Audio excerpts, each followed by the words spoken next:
谁在办公室抽的烟？老板，我不会抽烟的，我也不会抽烟的，我从来都不会抽烟的。好吧，来吃根薯条，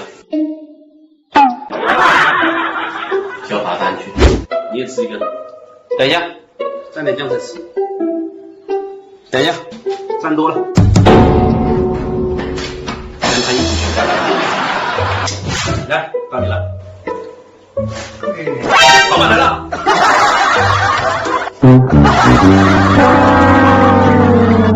从来都不会抽烟的。拿玩具。去朋友家。导航开始，导到哪里算哪里。现在开始给你规划路线，预计时间俺也不知道。到西安。开始导航，到西天。哎呦我的妈！要翻过很多山，弄不好回不来。媳妇安排好了吗？